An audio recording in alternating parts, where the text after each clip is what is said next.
Hello po sa inyong lahat dyan, no? So, magandang araw. So, andito tayo ngayon sa province of Kalinan. So, andito tayo sa Kalinan, mga kababayan. So, yun natin yun. Daming mga tricycle, mga umbak. Medyo traffic na ang Kalinan ngayon, sa panahon ngayon. Yun. Pauwi na tayo nito mga kababayan. Tapos na tayong namili sa ating mga pangangailangan. O shout out kay Idaka Hardware sa Kalinan. O tingnan nyo, napaka-traffic talaga. Tingnan siya ate o, patingin-tingin. So ayun. Papunta na tayo doon sa highway. Diyan tayo sa kaliwa. Yun. SM Ecoland. Hanapin nyo mga kababayan ng SM Ecoland. Nasa likuran ng bus o anil. Nakatatak. Diyan siya. Doon siya papunta. SM Ecoland. So yun mga kababayan. Dito na tayo sa bandang may traffic light. Pero hindi pa na gumagana. Yun. Napakalaking truck yan. Kailangan tayong mag-ingat sa pagmamaniho sa daan kasi ang dami talagang tumatakbo sa daan. Yun. Medyo traffic talaga.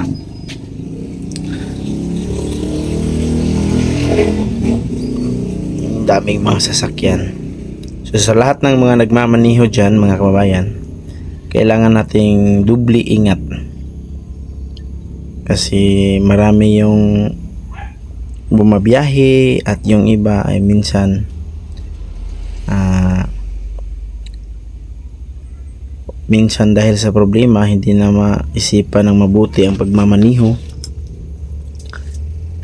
May nabasang ako noon mga kababayan sa may bandang Cagayan ba yun or sa may bukid noon lang yun, nakalagay doon sa gilid ng tulay na isang babala,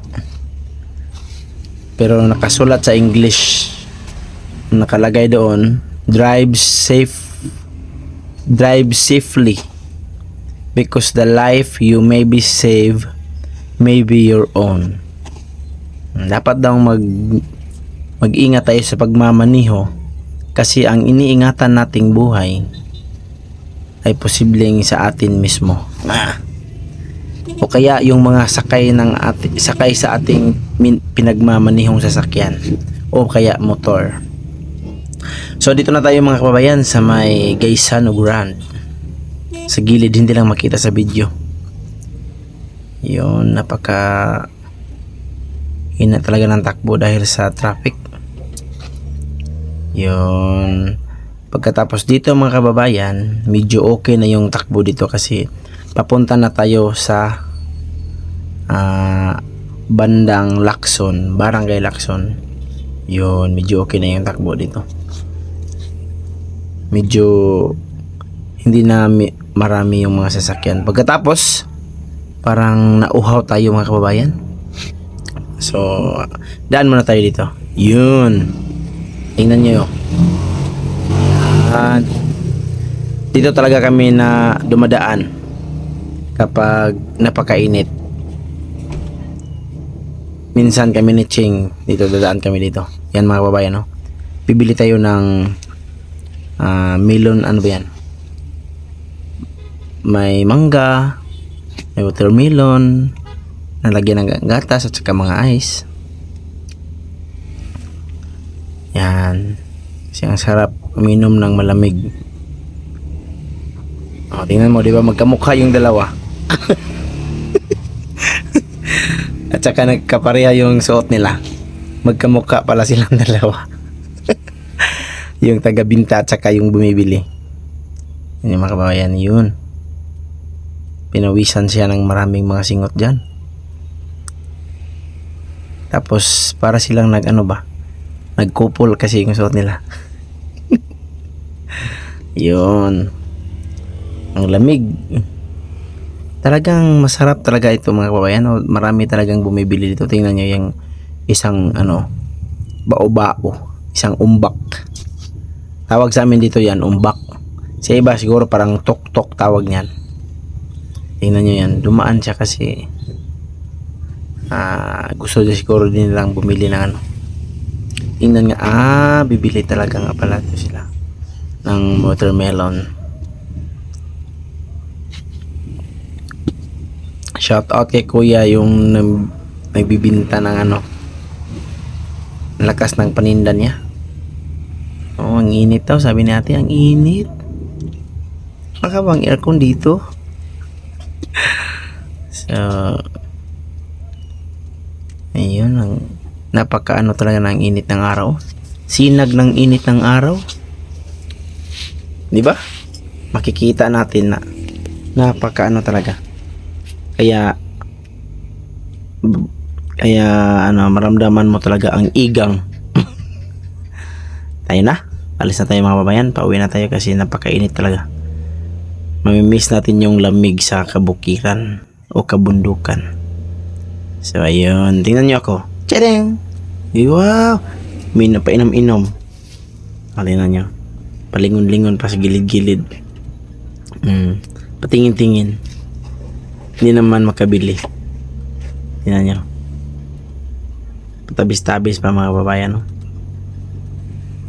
Ang cute na uminom. Pag-cute-cute. Pag nasa video kasi na magpa-cute-cute pa talaga uminom kahit na tingnan nyo yung inom.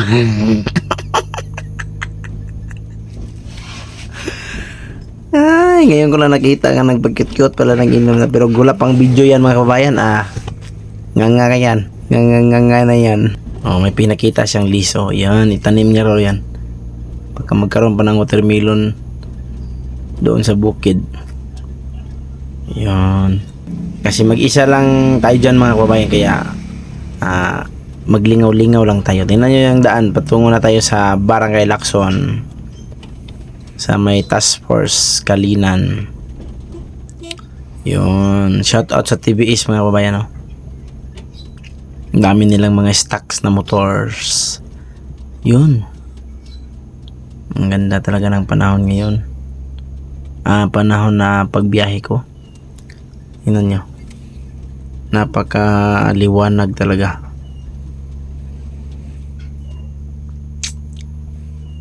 Yun, daming mga display sa gilid ng mga gulong mga kabayan. Tingnan nyo dito mga kabayan, medyo hindi na talaga traffic dito kasi papunta na ito ng itong daan na to papuntang Bukidnon to Cagayan. Kapag patuloy mo lang itong susundan na daan, itong malaking kalsada, papunta ito ng Cagayan o Bukidnon. Paikot doon sa Butuan, Hinguog, patungong Surigao, may papuntang Davao na naman. Yun. Tapos hindi tayo patuloy na dadaan dito sa malaking kalsada kasi magra-right turn tayo ngayon papuntang Bukirin. Dito na po yung Kalinan, Task Force Kalinan. Pagkatapos dito tayo sa right turn to Lacson hanggang yun, papunta tayo doon sa Kabukiran sa bukid. Ayun, medyo nagkakaunti-kaunti na talaga yung mga sasakyan dito kabayan, hanggang sa maliit na lang talaga yung tumatakbo. Yun, di ba? Makita ninyo mga kabayan na wala na talagang traffic dito. Papunta na po itong Barangay Lamanan, Inayangan, Barangay Migawayan to Malabog hanggang dito sa Sitio Malambuon sa lugar ni Boss Peking Bombay. Tinirahan ni Boss Peking Bombay. Ang ganda talaga. Dito tayo sa paaralan ng Lacson mga kabayan. So, sa hindi ko patapusin itong video mga kababayan, nais ko pong pasalamatan kayong lahat sa patuloy na panonood at sumuporta sa amin, at lalo na sa lahat ng tumulong sa amin. Maraming salamat po.